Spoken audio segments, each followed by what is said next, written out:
Good morning and welcome to the CSU+UC Event Professionals Network Hot Topic for June 2026. I'm Phyllis Grillo, Director of University Affairs, Ceremonies and Events at Cal State Monterey Bay.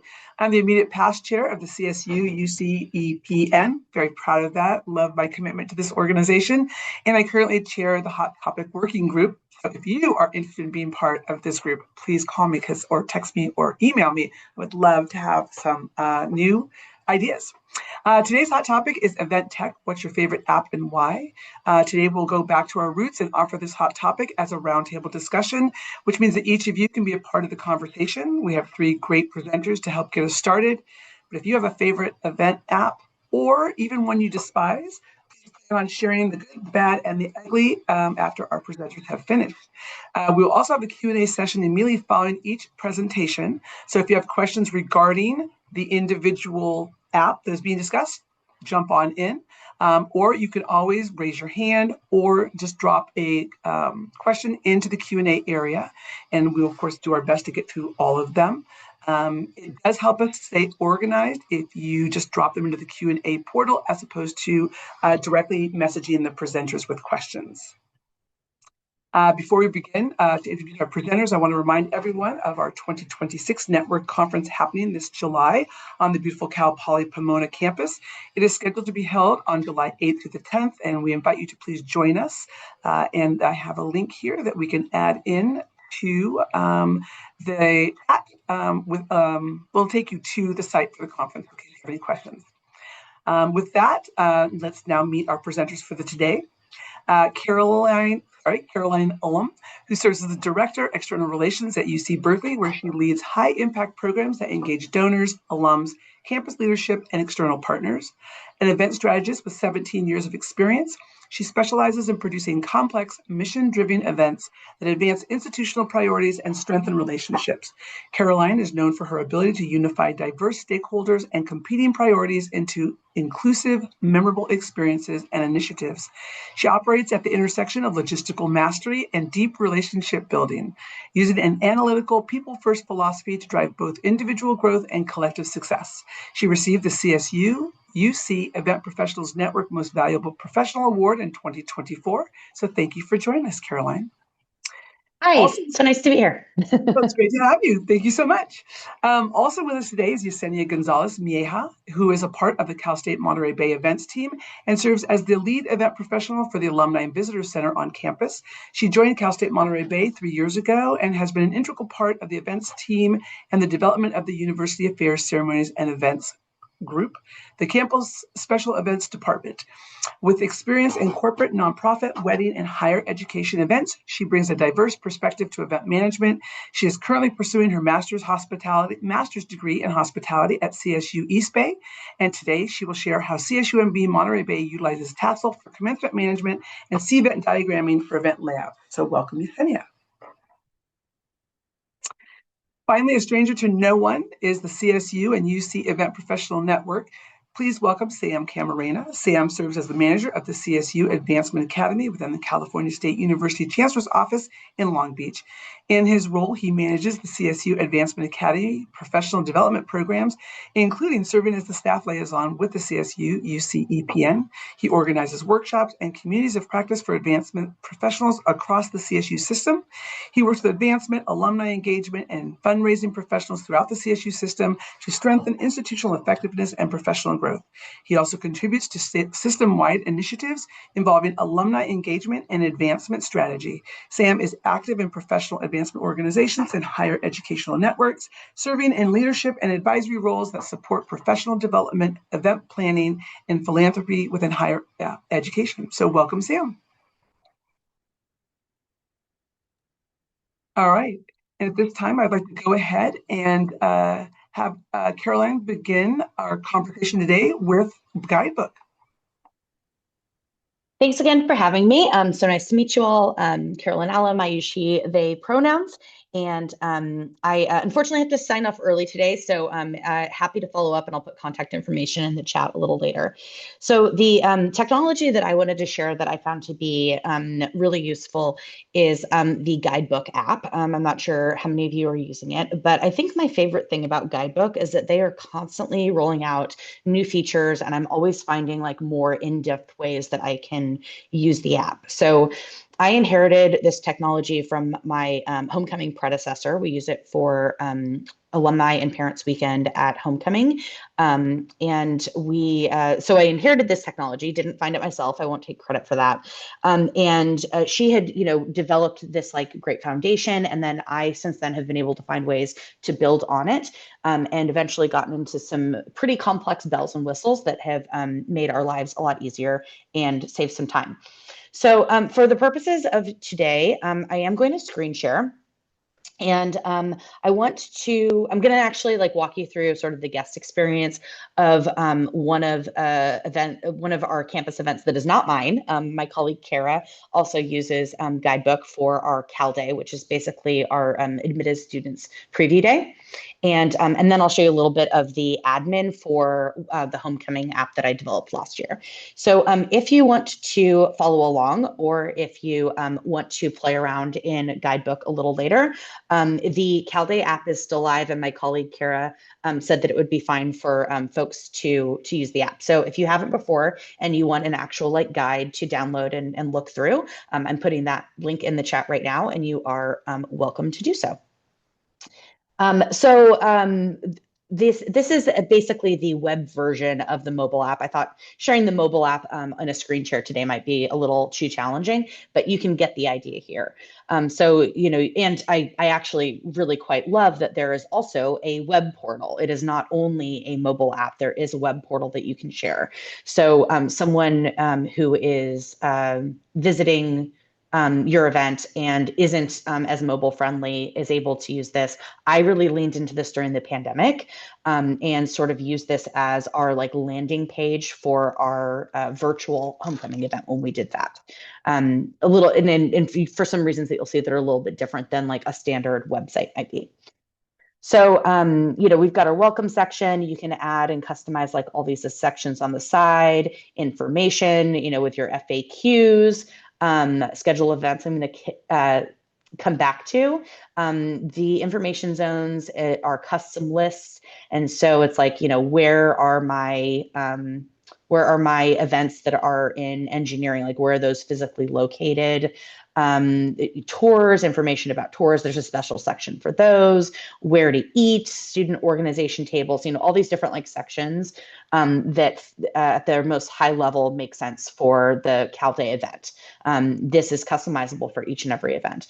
This attendees section is out of the box, where you can see other attendees who have consented to having their information shared. So when you go into Guidebook, you have the option to log in or not. And if you are logging in, you can choose to share your information or not. So this is a really great way, especially for reunion events, for anything that is networking focused, for something like a Cal Day where you've got a lot of incoming students, being able to find each other and connect and share information about how to find each other on social media or other platforms is super helpful.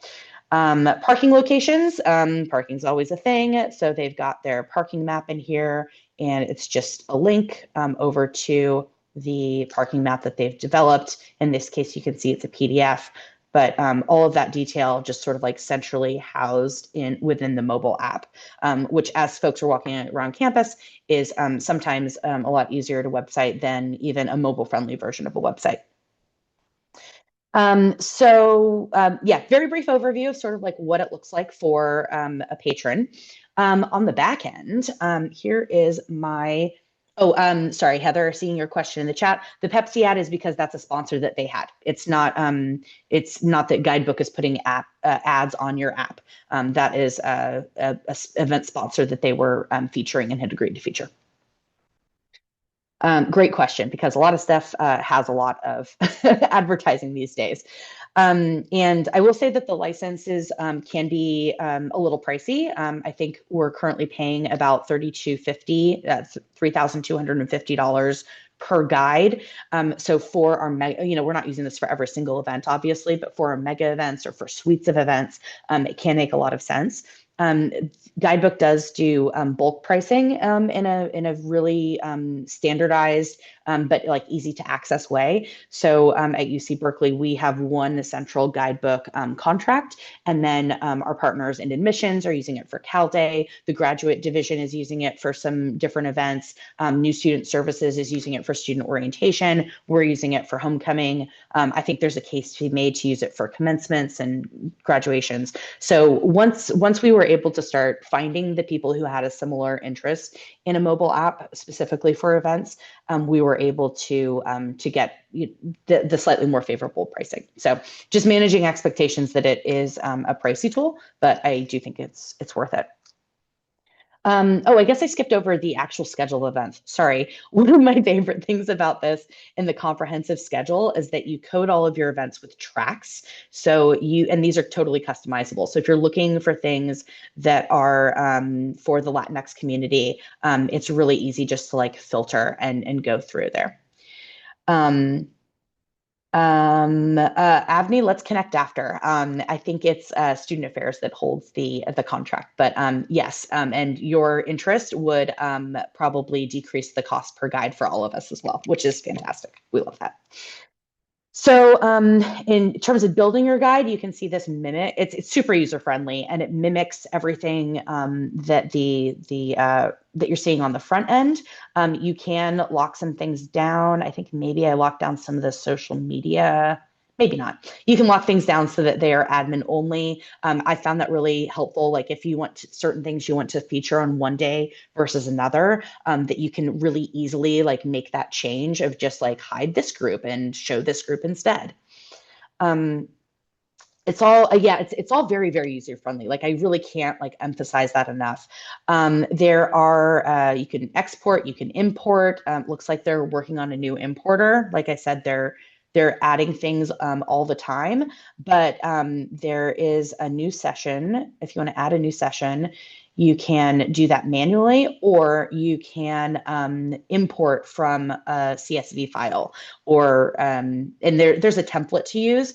But what we've done is on our website, we've formatted it so that it gives us an export that you can easily import into Guidebook. So it's a matter of minutes for me to be able to export from our website and import into Guidebook, and I've got everything in there already. And there's of course like a little bit of cleaning up to do with formatting, or maybe there's a special character that didn't come over right, but it's not manually adding each and every single session, which is super important. And we actually, I think the most recent improvement we made was that we actually built an integration to our website. So now we don't even have to do the export and import. We press a button on our website and everything comes over automatically. So I think I'll stop there. Phyllis, did you have any questions that you wanted to pose? Or I do, yeah, thanks so much. So a question that has come through has to do with how do you encourage your attendees to download and actively use the app? Yeah, great question. So on the homecoming website, we have a button that pops up here when it's time to register. And then as soon as registration is closed, that button automatically changes over to download the app. So if they are on the website, they can easily see that there's an app option. We use that, we promote the app in all of our confirmation messages, leading like the things you need to know leading up to the weekend.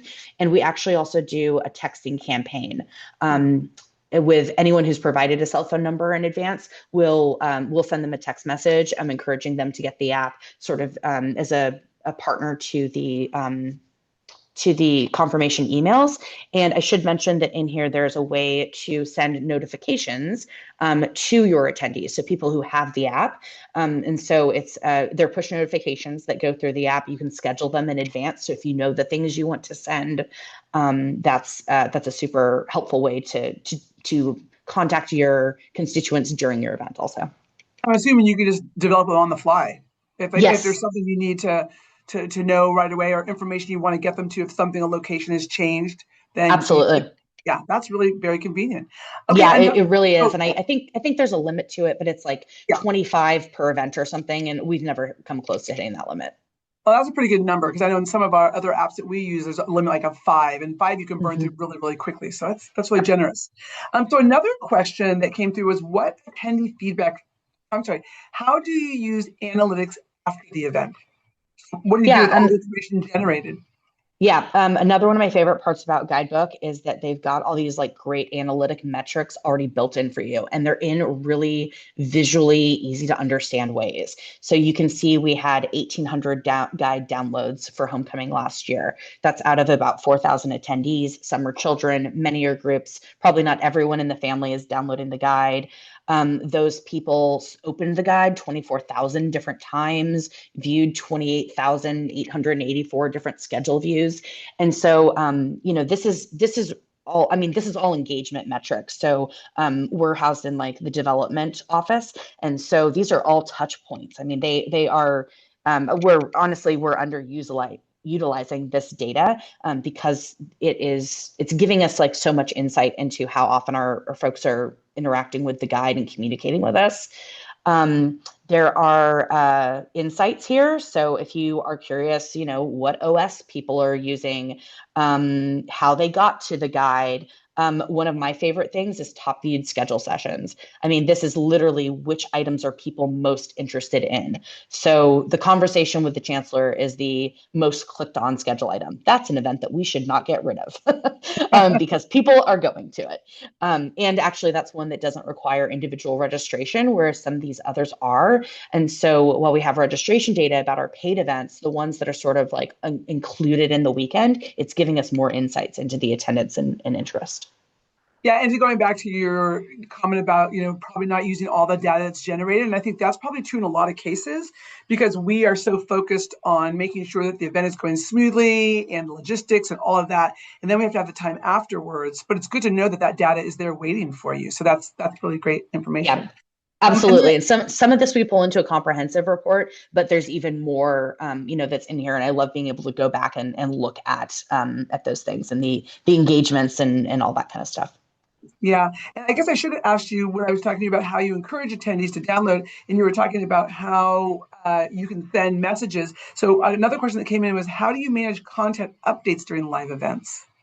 Yeah, there's a couple of ways. It is super easy to make a change in the app, and we use the permissions. That there's a couple of us that have permission to be able to publish changes, but there are more people that have the ability to make edits before they're published. So it's a moderation that's essentially built in. So if one of my team members, one of our student workers, maybe learns that there's a typo in something or learns that there's a location change, they can go in and make the change and save it and then just let me know, like, Carolyn, this is ready to publish. And so I can go in and take a look, and I think it shows up over here in like this guide, in this notifications tab. But when you log in and there are changes pending, it'll tell you there are changes pending. Do you want to publish them? In this case, you can't see it because the service has lapsed on this one. It's a 1-year guide, and it's been 1 year since we started working on it. But yes, that's an easy way to make changes quickly. You can actually do it from the mobile app if you're logged in as an admin, which is fantastic if you're really on the go. And then, of course, as I mentioned, you can send the push notifications about changes too. Well, it sounds like a really great app. So how about some closing remarks just about the guidebook before we move on to our next presenter and topic? So, what would you rate it? Obviously, you seem to love it. Is there anything that you don't like about it? What would you share with us? I think the only thing I don't like about it is the cost. And it is valuable. I mean, we keep coming back to it, and we've justified that, especially in times of budget crisis that I know we're all going through. We've justified this by getting rid of our printed program, and so we've gone to, we've shifted and gone to like one sheets of, a lecture schedule for someone who doesn't use a mobile device. So we've gotten some alternatives there, but of course it's all on our website too. And so it was feeling duplicative with our printed program. And so I think that was one way that we were able to justify this continued like chunky cost to our leadership was by reducing the cost of the printed materials. And it's more sustainable as well. Plus, Absolutely. the ability to be able to update. We all know that once it goes to the printer, we're like, oh, God, something just changed. There was a question that just came through the Q&A, and is this app also used for commencement? We're not using it for commencement. I can certainly see a case for it. I think when I was the lead for commencement, I didn't lean into it because it felt like it was maybe too too much of an investment maybe for most of the friends and family members. I think our students might have purchased it, but also UC Berkeley's commencements, we have a central campus-wide commencement, and then I think it's like 96 different celebrations and departments. And so I think it would have been even better is if we got campus-wide buy-in to have like one app for all commencements and department graduations. I think that could be really valuable, and it's definitely an opportunity to grow this in the future. And then, so there's another question that came in about whether or not Guidebook integrates with Tassel. I don't think so, but Guidebook, you can see their API. So if you have a developer, it does integrate with Cvent, and we're going to talk about Cvent and Eventry, which I think is now Stova, not necessarily my favorite. But there's some integrations that are already there, and then there are you can set up webhooks. I'm not super familiar with, but one of our developers was able to use the information about Guidebook's API to build us this custom integration. So that I'm sure that Tassel would probably charge you a development fee for that, but you could certainly ask about that, or you may have someone with the skills within your institution to be able to do so. Yeah, I always love when companies say, oh, yeah, of course, we interface our API, and then you try to actually interface your one platform with another, and the API, you're just like, oh my, you're right, you have to have a developer. So there's definitely some tips and tricks to that. Yeah. Well, or a really exceptional student worker. Yeah. Yeah, very true, very true. Cannot forget our incredible student assistants and student workers. Well, thank you so much for joining us, Caroline. I know that you have to go off to another meeting, so we really appreciate that you made the time to be with us today, and thanks for all the information on Guidebook. Truly, truly appreciated. Thanks so much. See y'all soon. Bye. All right, take care. Okay, well, let's move on to Yesenia. And Yesenia, there is a nice little segue there about Tassel. Not that we expect you to have that answer, but Yesenia is going to talk to us about Tassel and Cvent diagramming. So take it away, Yesenia. Absolutely. Thank you for having me. And I will be, like Phyllis said, talking about Tassel and how we use it for commencement operations. And at the very foundation of it, Tassel serves as our centralized communication management platform. Rather than managing reservations, ticketing, communications, and reporting through multiple systems or spreadsheets, we're able to process together in one place. One of our biggest efficiencies is registration and ticketing. Graduates can confirm whether they plan to participate in commencement. They're able to claim their guest tickets. They can request their additional tickets beforehand. As a cross-check, they're also able to indicate any ADA needs for our graduates only. And then this is shared with SDAC just to double check everything. They're also able to request guest ADA tickets. So this self-service approach helps reduce the number of manual requests we have to do on our end and emails. Another feature that has been especially valuable to us is the communication tracking. Tassel allows us to send emails directly to graduates while also providing visibility into email engagement. We can see who has open communications, which helps us understand whether students are receiving important information, and it allows us to target follow-up outreach when needed, such as when students having claimed tickets, it allows us to send reminders just to them. This year, we also expanded communication to supporters. We collected their emails through the registration process, and this allowed us to send commencement updates directly to family members and supporters, helping ensure that important information reached more than just the graduate. It has also streamlined some operational processes for us, such as allowing us to distribute our distinguished guest tickets in a centralized process. And we're also able to pull reports that, for example, our emergency manager uses to get our gate scan reports for post-event and public safety analysis, while student affairs uses it to plan the logistics of seating for graduates from each college. But like any technology, we've learned a couple of things along the way. We continue to refine our stage crossing process, and we're exploring options that reduce user error during the ceremony. We've also found that some students are confused by the distinction between pre-registration and ticket claiming. So we're also looking to ways to improve communication around those steps. Looking ahead, we're preparing to tackle more complex ticketing needs, including managing multiple ceremonies, which I know a lot of campuses already do, but this is going to be new for us. So overall, I do think it helps us reduce manual work, improve communication, and provide better data for decision making, and create a more streamlined commencement experience for students and our team. But I am curious to hear everybody's thoughts on how they use it. And that's all I have. Well, that's a great start, and thank you very much. Let's see, there is a question here. Let me find it. Let's see. Heather was saying that they used Tassel at East Bay for 8 ceremonies over 3 days. So, Heather, we might be coming to pick your brain because the announcement went out just 11 o'clock that we are returning to campus for 2027, and we will have 4 ceremonies over 4 days, over 2 days. Sorry. Happy to help. Yeah, sounds great. Really appreciate that. Cindy, one of the other questions that came in is like, you talked about some of the registration challenges it helped solve, but can you kind of elaborate on that? So like, we did, I mean, of course, Rita and I worked together about the difference between registration and tickets, but was there a particular registration issue that you felt like Tassel helped solve? Because just so you know, Yesenia is our Tassel guru, so kudos to her. I'm still learning a lot about it, but I think from a graduate's perspective, it's pretty straightforward as long as they read all the prompts. You say yes or no, you claim your tickets, and you request what you need. I think a lot of the questions come from not reading the prompts and not understanding the process.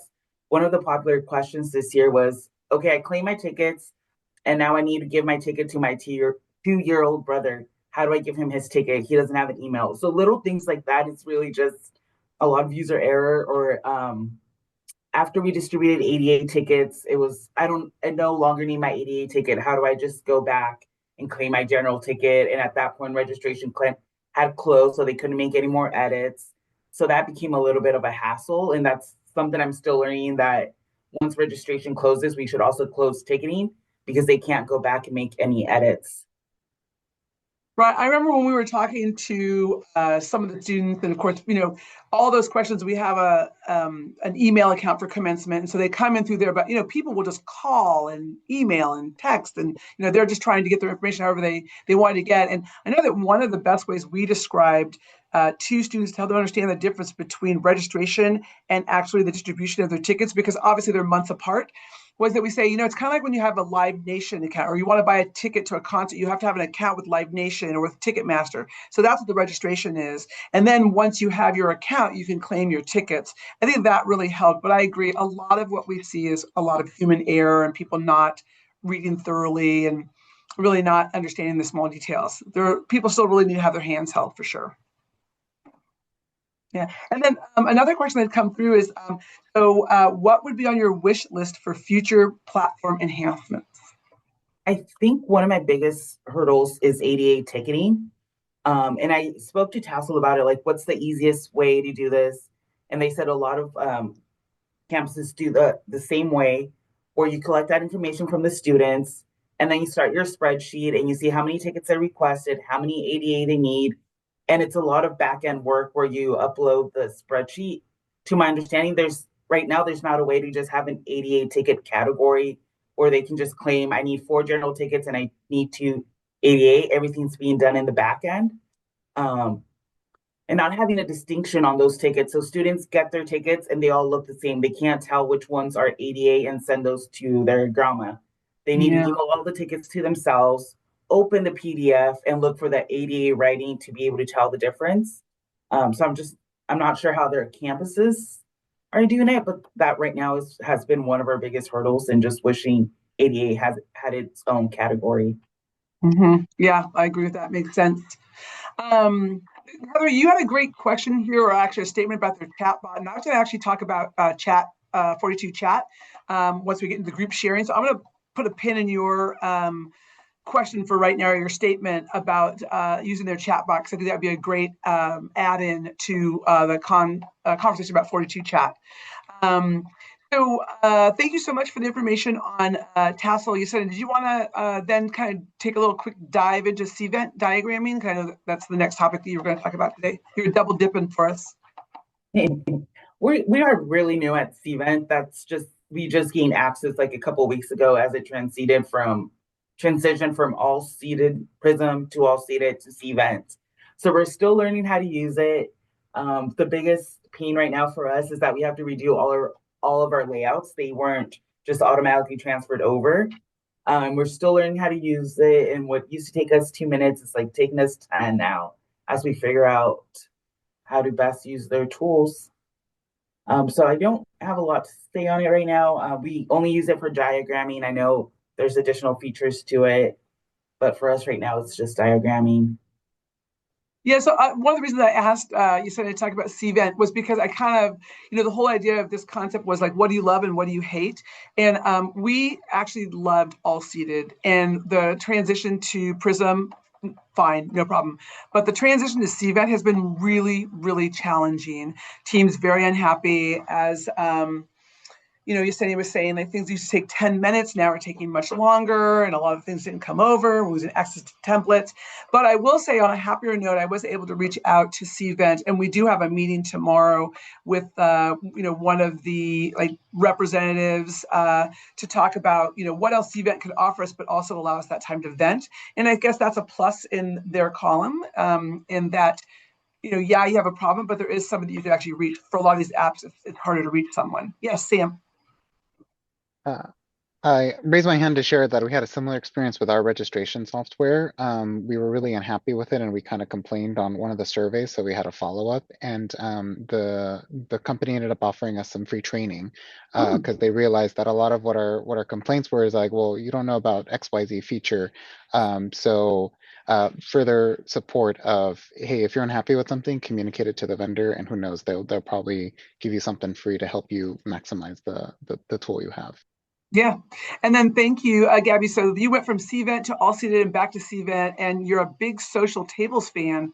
Lots of YouTube videos for training. Well, good. Well, maybe when we get to the group sharing, because Sam's going to go next about ChatGPT, our buddy, our pal. When we get to sharing, you can really maybe talk about social tables, because that's not something that we've looked at. And I mean, I don't know that we're going to stay with Cvent. We shall see how everything goes. But thanks for that tip about asking, and asking you shall receive. You never know. All right. Well, thank you, Yesenia, so much for going over Tassel and giving us some input on Cvent. And with that, Sam, we're going to turn it over to you for ChatGPT. And as Phyllis said, it's my close, intimate friend, ChatGPT. Ever since really it came out on the market, I was using it. Before it was the CSU had a license, just was using it very carefully. And then once we got the EDU license for the whole system, we really started cooking with gas. So it's super helpful in a lot of tools, in a lot of instances rather. But when it comes to events, I think it's been tremendously helpful. Some of the things I really love it for is any kind of copy editing and marketing. Things that used to take us so much time or would require a staff person to do it is now a student job. So you can easily ask the GPT for like a five wave drip campaign for XYZ event, and it'll just spit it out to you in a couple of seconds. And it's just a matter of you kind of leveraging that text and checking it to really put something into effect. So for this time together, I'm just going to walk through a couple of key things and features, and I'll sprinkle in a few of the examples that I have. Of course, the chat is open for you all to share any cool ways you guys are using GPT for your events. And one of the things we really noticed with this kind of big kind of anything goes tool is the best way you do that you learn is it just hearing the way that other people are leveraging it and using it and kind of stealing their ideas for yourself as well. So I'll start off. R&D is replicate and duplicate, not research and development. That's right. Awesome. So where I'll start off is really logging in, because I've heard there's been some challenges in people really understanding how to access, particularly in the CSU, the version that is paid for with the system. So I'll start my screen share here, and first up we'll see is just the page you get when you type in chatgpt.com. So the trick here, particularly if you're in the CSU, is you want to log in and then use your university email, because that's going to then bump you over to your single sign-on process that you have for the university. And Sam, then I can't see your share. I don't know if I just knocked it off, but I was trying to spotlight it and it was there and now it's gone. So can everybody else see? Nope, that was my bad. I think I did it. Oh, I think I did that myself. We might Thank have you, both Phyllis. gone up to spotlight. Thank you, Phyllis. Well, here, I'll start over. So this is the web page here. We just type in GPT on Google, and the trick is to log in. And then on here, you're going to make sure you use your university email address. And it should take you to a page where it gives you the single sign-on opportunities for your university. For ours, we'll go ahead and it knows that I'm part of the Chancellor's Office. And then it's going to bounce us over to our other login page and then our multi-factor authentication to get into single sign-on. And the way you know that you have logged in correctly for CSU is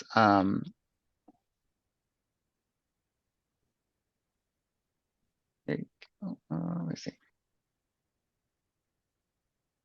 Is down here you'll see a little prompt that says, let's try this one, that the workplace, the format, of course it's not here. But there should be a note on the bottom that says that it's not being, the data is not being used to train the models, because that was the whole thing, is that why we have our special contract with them. You can also see down here is you're gonna see the edu login. Of course, it might have your university colors and word marks there, but that shows that you are under that one too.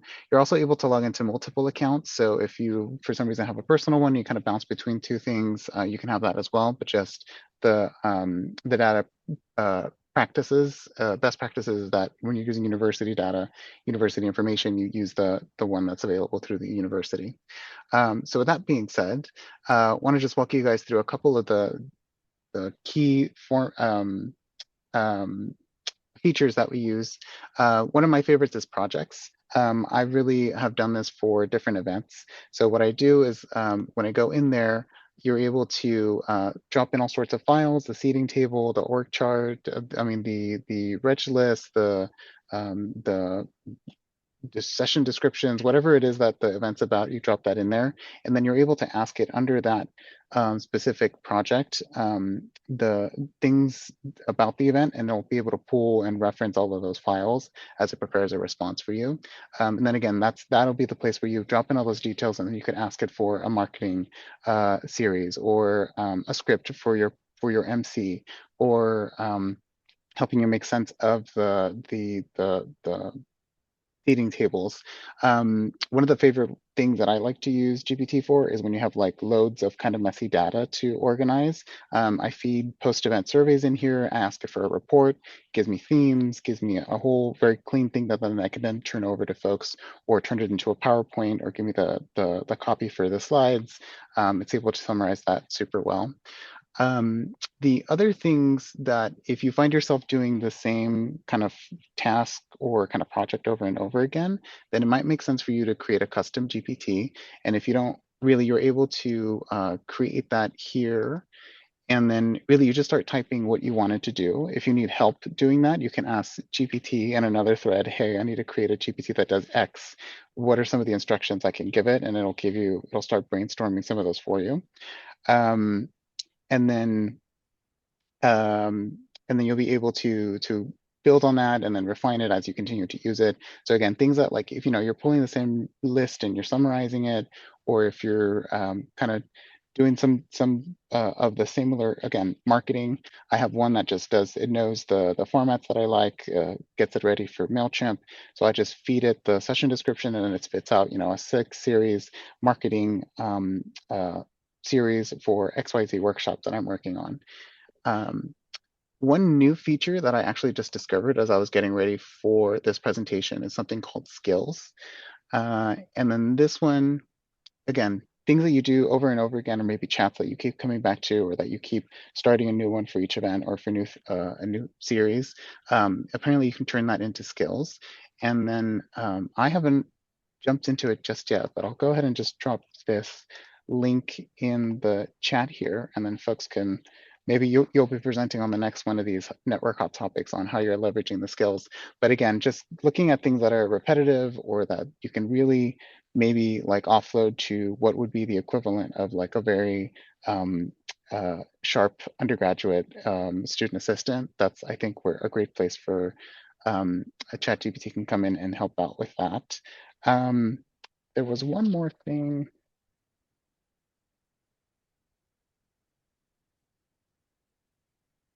Sorry, I guess it'll come back to me. So we will leave that. Oh, yeah. One cool item that I actually learned about at a session that I was a part of last week is something called the personal operating system. So say, for instance, maybe you don't have access to the GPT EDU, or you prefer Claude, or you're a Gemini or a Google shop and you use that. Carrying that context with you through the various tools, or maybe use multiple tools at the same thing for different things, but carrying that context with you is really key. So what I have here is what is essentially an activity. It's a document. It's what's called the personal AI operating system. So it's details about yourself, the work you do, and then depending on specific projects and things, the objectives and focuses of those. And then you're able to then very quickly move this in between tools. So for GPT and some of the settings, you can go into personalization.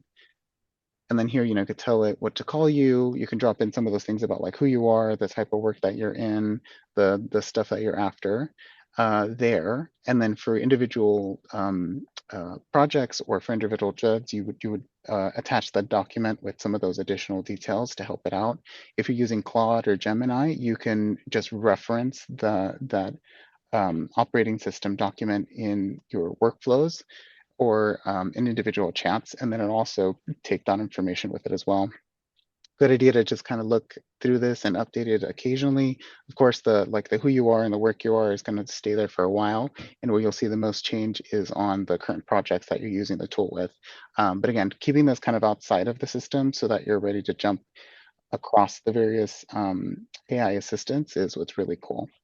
And then I'll be adding the link to this template right here to the chat shortly as well. And with that, I'll pause my screen share and just invite any questions.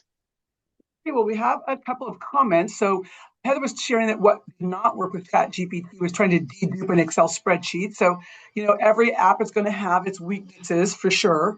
So thanks for sharing that. We're going to start all over again. But there is a question, and this is one that I actually share, and that is, what concerns have emerged regarding privacy, ethics, or data security when it comes to using ChatGPT, whether it's a free account or whether it's our work account? Yeah, we'd love to come back to Heather's comment because I've actually had success in deduping spreadsheets with it. I don't know if it was just the nature of the data that it was struggling with, but maybe it was just kind of going back and forth with it a little bit to kind of explain to it what are things are the similar and how to dedupe that. So we can connect on that, Heather. To Phyllis, to your question in terms of the ethics and data security, I think, again, making sure that you're using tools that are enterprise. So if your university has a specific AI tool that it's using, start there. And even on those, just using the data that you really need. So if you have a spreadsheet with a lot of extra columns of personal information that is not vital to the task that you're asking the AI tool to use, I would just drop those off. Like you don't need to put those in there and and that's just kind of general data policy. It's just providing and working with the data that you need at hand. And beyond that, really, you're just really trusting the very hard work that our IT professionals did in selecting the AI tool that we're using here, at least in CSU or your respective university, to leverage that there. Yeah, and I'll leave it there. Again, just no need to over collect things and overfeed things, and then just making sure that you're in the protected environments. It sounds like when you're in a deposition, a legal deposition, I don't know if you've ever been in those, it's like just answer the question that's being asked, don't ad lib. So in this case, what it sounds like you're saying is just provide the information that the system needs in order to provide the information that you want and not give it anything that's it can use against you later on. It would confuse them too. Right. And then it also thinks faster the less non-essential information you put into it. And of course, if you have like the environmental concerns, like it's thinking a lot less harder with the less. So again, just use it for the things you really needed, because it's really easy to just drop in things and copy and paste all sorts of large chunks of text. And unless you're really just trying to summarize all that text, then just there's no point in overwhelming it with that. Yeah, just the fact. So what next question that we have is about helping teams adapt to incorporating AI into the workflow. So, do you have any tips or tricks on how you're working with your teams or how we can be working with our teams to help them embrace AI more broadly? Yeah. As I mentioned, one of the best ways to learn how to work with it is just to try it out and just see how other people are doing it.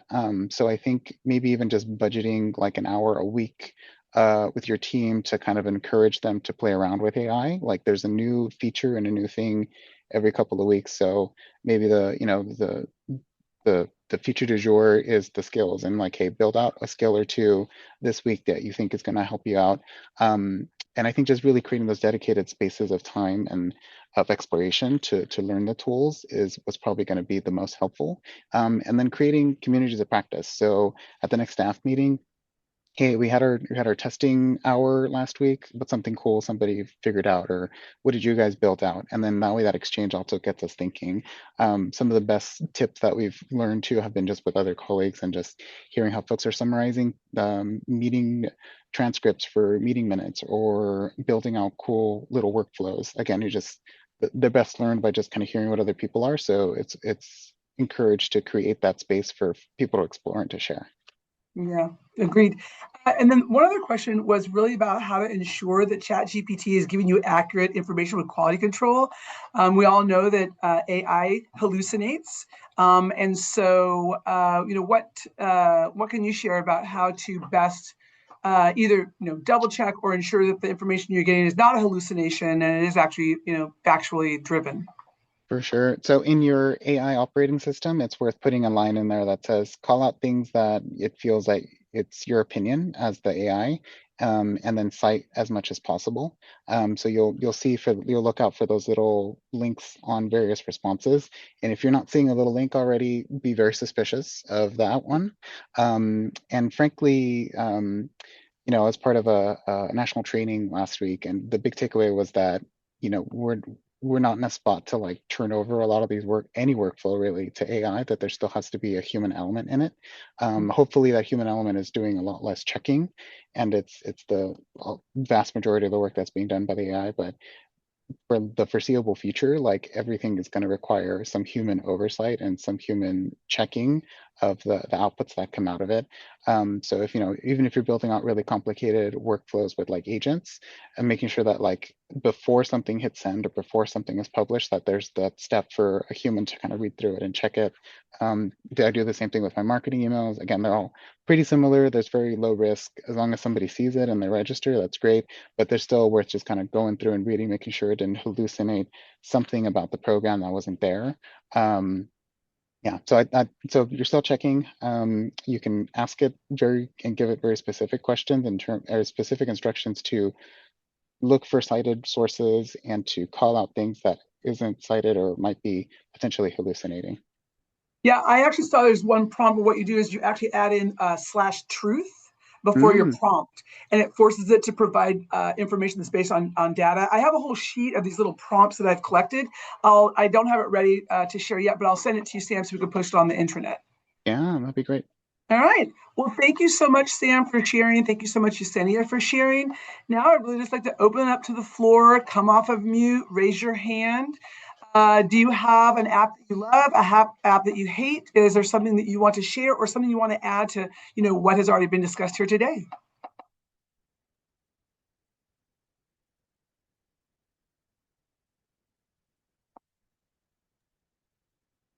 Maybe there's further discussion on the social tables diagramming app. Yeah, either that or on the, I'd love to talk about the chat bot. So let's go to Gabby to talk about social tables. And then maybe Heather, we can unpin your question about, not your question, but your statement about using the Tassel chat bot versus the 42 chat. I'd love to have that conversation. So Gabby, take it away. Hey, yeah.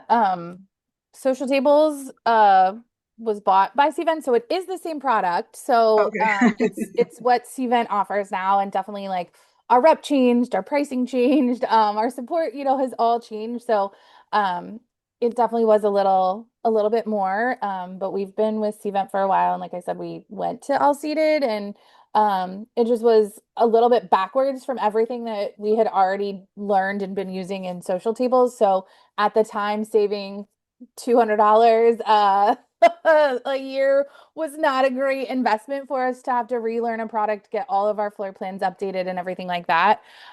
So we're back to social tables on Cvent, and we do indoor outdoor spaces. I would say our outdoor spaces definitely are a little bit trickier. Some of our measurements are off, so it's not an exact science. But to be fair, we were with Social Tables Cvent at the very start, and I think they were still figuring out how to best do outdoor mapping at the time. And so when we came back, since all of our diagrams were still in there, we didn't have to like redo any of them, but we probably need to now just to get some cleanup and a little bit better options. But like the YouTube tutorials are really great. Our student staff love it. I love that I can, share it with a client in real time and they can see us moving tables around. And we have like the 10 team members, but you can all use a shared login if you need to. So, to make all the diagrams you need, we have the unlimited package. Because we make so many of them, but it has like all of our past history. We can pull up last year's event and everything. So it really is great, and it's sort of a drag and drop, and saving templates and things like that is all very useful. It can do like seating assignments and table numbering and all of your registration stuff for your event. We also do not use any of that service. I'm purely here are your round tables in the ballroom user. Yeah, we use all seated or Prism or Cvent now the same way. We don't use it for any of our table registration or any of that. We don't use the 3D function, but we actually moved to a model where when we submit our setups, our facility management department now requires there be a diagram in Prism or now Cvent. And we like that. We actually have an unlimited account. And one of the things we've talked about as a team is about whether or not we want to share that with other members on campus, other event organizers who may not be event professionals. Our only concern is that we don't really want them going in and messing with the layouts and the things that we already have in our templates. So we're trying to figure out if we can segment that. So that would be one of the questions we'll have with Cvent, since we've just flipped over to them. So interesting to know that they're all owned by Cvent now. I guess that's called the monopolization of diagramming. Yeah. And I mean, we do like, you can share the diagram with like a client or another person on your campus, right? And give them edit access to a layout or a template or whatever. So, I mean, that's what we do, but we also have to check them and make sure that, the layout is clear and that there is enough space for ADA access and that you don't block a fire exit or anything like that. So, definitely things like a deeper training for just regular people trying to use the software too. Well, we're just trying to avoid for our facilities people of them getting like the drawing with a little stick, that kind of stuff that has no bearing anywhere. And, we're really trying to stick with things that are as much as possible, at ratio. And we have the same problem with outside spaces because, basically we're just taking a Google map and giving it to them and they're dumping it back to us, and it's not, that really is a problem. Those exterior locations are a problem for sure. Well, thanks for sharing that. Heather, let's move back to your question about Tassel, not your question, but your statement about Tassel. I'd love to hear more, hopefully everybody else will, about their chatbot, because I know that when we looked at, when we went into Tassel, we thought we would leave chat 42 behind or 42 chat behind, but we did not, because they don't do text messaging. They only do email. And so we have found very good results with our texting. So I just wanted to tell us all about the chatbot on Tassel.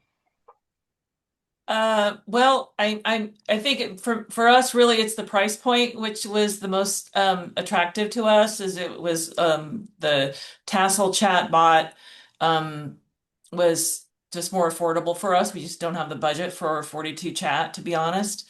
So working with that, I just found it reduced a lot more questions, which was super helpful. And then they provide some data for that too, which I realize now that they're going to allow administrators to go ahead and update some of the answers, whereas before you had to send them a message and say, can you change this answer, the chatbot's answer, because it's producing a wrong answer or incorrect answer. So that's going to be nice feature to be able to manage that myself and get a faster response, obviously. But with the data that we reports afterwards, it's handy to see like what questions are people needing answered, so that we can either refine the emails that go out to students or the information that's on the website. So that's kind of like the overview of what I've used it. I was going to do a little demo on our page, but it's actually not working right now. I didn't realize that.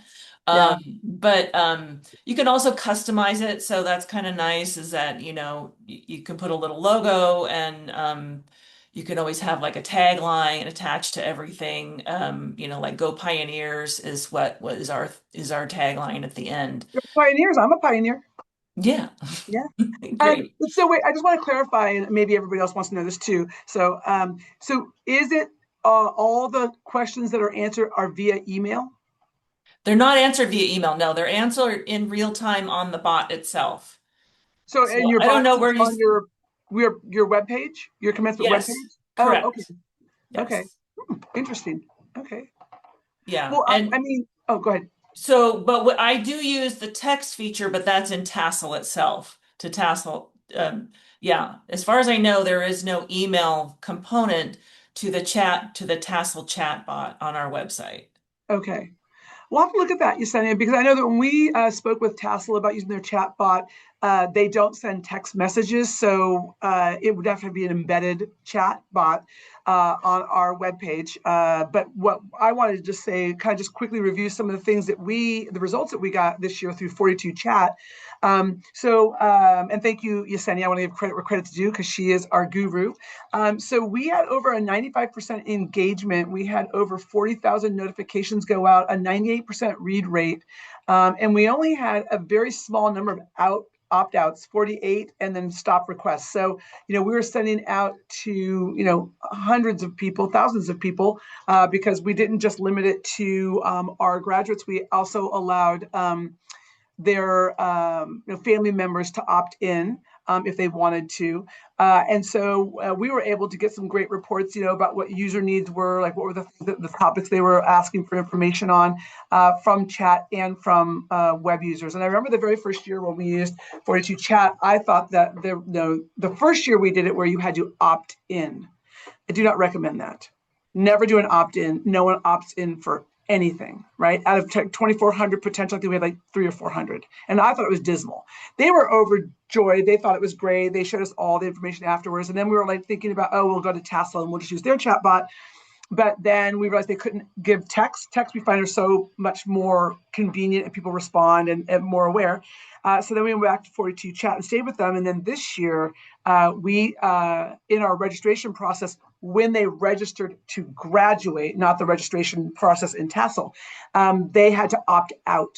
And very few people opted out. You saw there's just a handful, less than 100 who opted out even after the fact. And that was incredible. Like, we were able to communicate so much more effectively. So for me, and I think for us, 42 Chat has been really, really a great experience. And so we'll continue to use both for right now, but it is good to know about Tassel's chatbot, and we should definitely have a conversation with them, Yesenia, about that as we move forward. All right, well, we're at 11:58. I don't know where the time has gone so quickly. It's been a lot of fun being here with you all. I do have some closing notes that I need to read here. So first off, for those of you who would like to review this presentation, and for those who weren't able to join us, this session was recorded and will be available to view on the CSU+UC Event Professionals Network YouTube channel within just a few days. And sometimes Sam gets it up in the same day, but I always like to give him a little buffer there, just in case he's not Superman. And then please plan on joining us again in August, where we will present a highlight of the greatest hits from the conference. There will not be a hot topic next month because we'll all be together, or actually, well, yeah, next month because we're almost there in Pomona. But please keep an eye on your email for the link to sign up and help us spread the word. And once again, if you are interested in being part of this working group, let me know. We would welcome you with open arms. We'd love to have some new brain and ideas to help us bring topics that are of importance to you. So thank you so much for being here. We greatly appreciate you.